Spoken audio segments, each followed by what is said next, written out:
আজকে সকাল থেকে কি কাজ করতেছি আপনাদেরকে দেখাবো। সকালবেলা আমার কাজগুলো। আসসালামু আলাইকুম, সবাই কেমন আছেন? সবাই বলিয়েন ভিডিওটা কোথায় থেকে দেখতেছেন।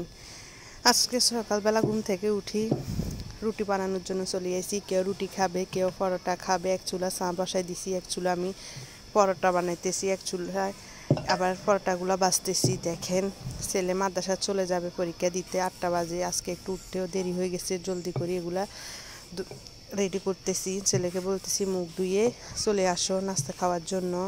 দেখেন, এখন রুটিগুলো তাওয়া দিয়ে দিছি। কয়টা রুটি বানাইছি, কয়টা পরোটা বানাইতেছি। আবার আমার ছেলেরা রুটি খাইতে চায় না, বলছেন প্রতিদিন পরোটা, ওদেরকে পুরি পরোটা দেন, সবসময় খাইতে হবে। কিন্তু ওদের আব্বু ছিলে পরোটাটা কম খাওয়ার জন্য, রুটি খাওয়ার জন্য, কিন্তু ছেলেরা শুনে না। কিন্তু বাপের সামনে ঠিক মতো খায়, মাদের কথা শুনে না, এটাই বাস্তব। দেখেন পরোটা ভাজা হয়ে গেছে। এখন চার মধ্যে দুধ দিয়ে দিব। আমি চাটা এইভাবে বানাই, আগে দিয়ে লিকারটা করে তারপর দুধ আর চিনি একসাথে দিয়ে দিই। আমার চার কালারটা খুব অনেক সুন্দর আছে, দেখেন অনেক সুন্দর কালার। কিন্তু বৃষ্টির পানি দিয়ে আমি চা বানাইছি, বৃষ্টির পানি দিয়েছি আমি। তারপর রেডি করে খাবারগুলো দিয়ে দিছি। এখন চলে গেছি দোয়া দু করে। আমার মেয়ে উঠে গেছে বিছানাটা করার জন্য। দেখেন, যার ঘরে ছোটো মেয়ে আছে তারাই জানে বিছানার কী অবস্থা হয়। আমার ঘরে সেম এরকম হয়, যতক্ষণ মেয়ে বড় না হবে, ছেলেরা বড় না হবে, সেম এইভাবে করতে হবে।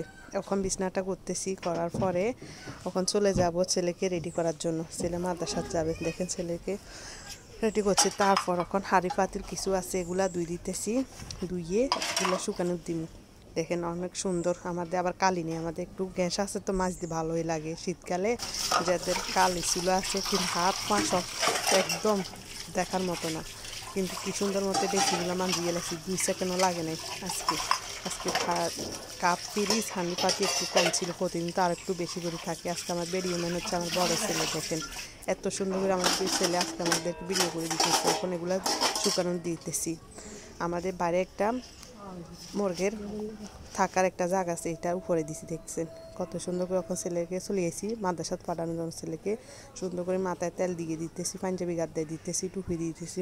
ছেলে এখন চলে যাবে মাদ্রাসা। সবাই আমার ছেলের জন্য দোয়া করিয়ে ওর আজকে বাংলা পরীক্ষা।